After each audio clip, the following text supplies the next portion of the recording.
Assalamualaikum warahmatullahi wabarakatuh. Kami dari kelompok 11 akan membahas mengenai pembentukan lembaga perwakilan, di mana kelompok 11 beranggotakan 3 orang.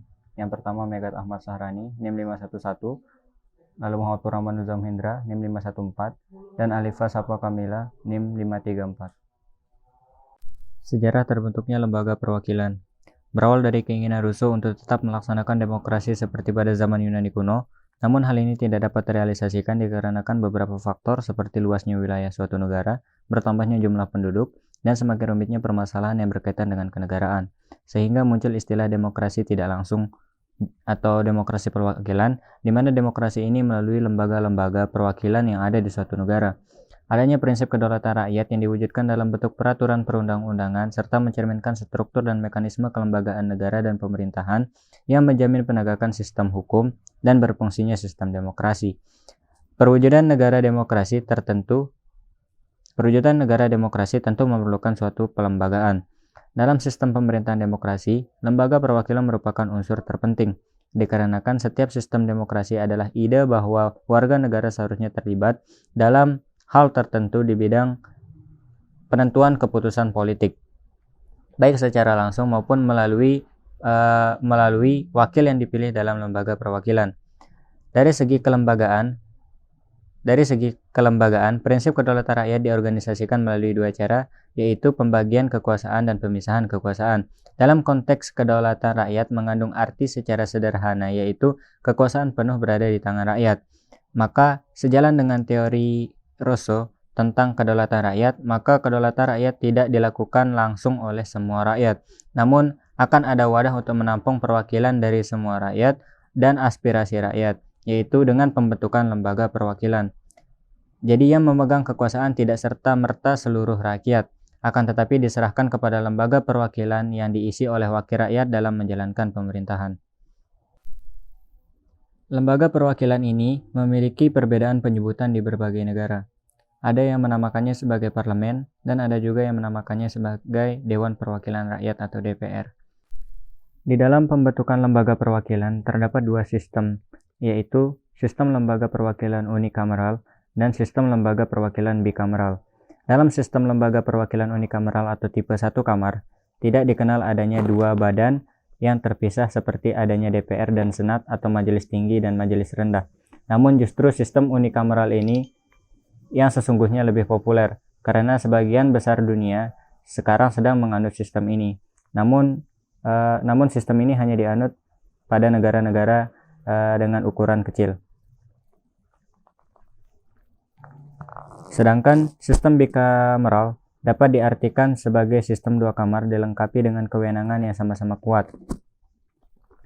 Sistem ini berkaitan dengan adanya dua lembaga yang selalu saling mengawasi satu sama lainnya. Pada sistem bikameral ini bukan hanya merujuk kepada adanya dua dewan dalam suatu negara, tetapi dapat pula dilihat dari proses pembuatan peraturan perundang-undangan atau produk legislasi, di mana melalui dua dewan atau dua kamar, yaitu melalui Majelis Tinggi dan Majelis Rendah. Dengan adanya dua majelis ini sangat menguntungkan karena menjamin semua produk legislasi dan tindakan-tindakan pengawasan dapat diperiksa secara ganda atau double check.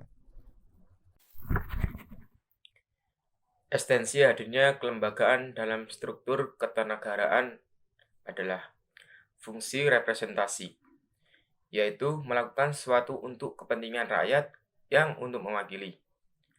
Para representatif atau wakil-wakil rakyat melakukan sesuatu untuk kepentingan rakyat yang mereka wakili. Tujuannya apa? Tujuannya agar terwujudnya suatu pemerintah yang efektif dan efisien. Dan itu tujuan kita untuk memilih wakil rakyat. Seperti itu karena kita sendiri tidak bisa langsung terjun dan tidak bisa melakukan demokrasi secara langsung. Sehingga kita memutus wakil kita untuk mengurus kepentingan kita, untuk mewujudkan suatu pemerintah atau tata kelola negara yang efisien dan efektif. Dari keterwakilan ada dua sisi, yaitu keterwakilan dari sisi fisik dan keterwakilan dari sisi pemikiran. Yang pertama, keterwakilan dari sisi fisik, Ini ada yang menyebutnya representasi formal. Kemudian keterwakilan dari sisi pemikiran, ada yang menyebutnya representasi substansif. Apa itu keterwakilan fisik atau representasi formal? Di mana terpilihnya anggota atau lembaga perwakilan rakyat yang dilakukan suatu proses pemilu, kemudian unsur yang kedua bahwa orangnya benar-benar duduk di kursi lembaga perwakilan rakyat itu. Artinya secara fisik dia hadir di lembaga perwakilan rakyat.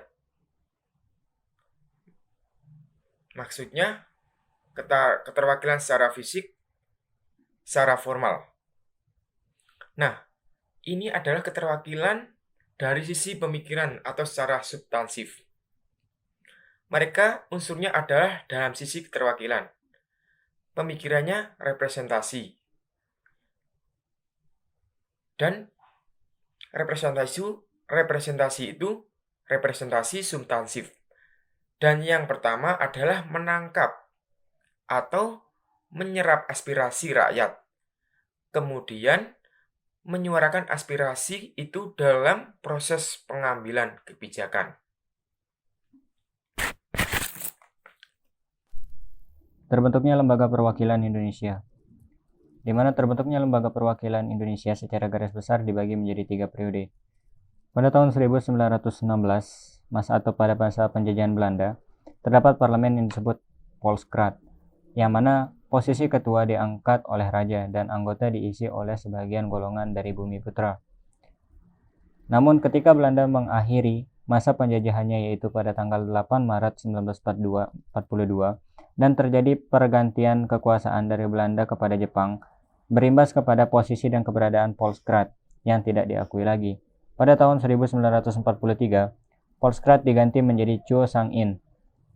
Ia merupakan badan bentukan Jepang dan bukan sebagai badan perwakilan atau parlemen yang mewakili bangsa Indonesia, namun lebih kepada badan pertimbangan pusat.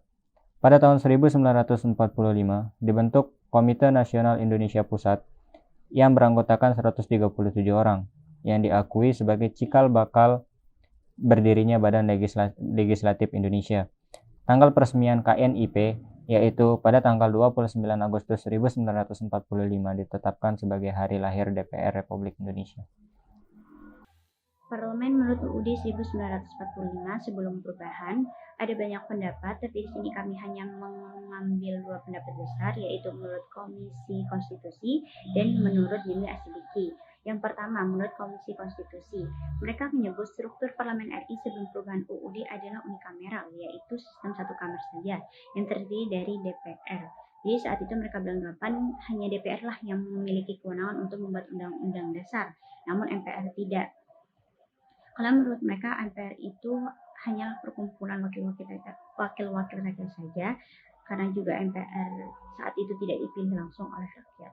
Jadi mereka beranggapan bahwa MPR tidak memiliki kewenangan untuk membuat undang-undang dasar juga. Lalu yang kedua, menurut Jimli Asidiki, ia menyebut struktur Parlemen RI sebelum perubahan UUD adalah 1,5 kamar, karena MPR dan DPR memiliki kewenangan yang berbeda, tetapi pengorganisasian yang sama, yaitu DPR dan MPR sangat berbeda dengan saat ini. Jadi dulu itu MPR dan DPR itu memiliki pimpinan yang sama, tidak seperti saat ini.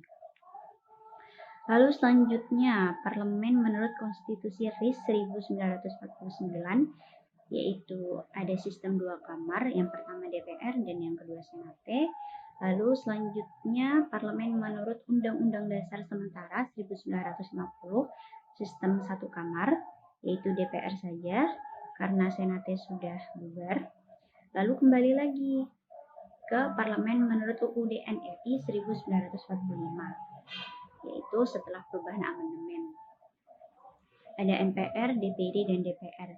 DPD itu sendiri merupakan perubahan dari utusan daerah, karena dulu utusan daerah tidak memiliki kewenangan untuk membuat undang-undang dasar. Setelah setelah utusan daerah diubah menjadi DPD, akhirnya DPD diberikan kewenangan untuk membuat undang-undang dasar juga. Sekian penjelasan dari kelompok kami, kelompok 11, Terima kasih atas perhatiannya. Wassalamualaikum warahmatullahi wabarakatuh.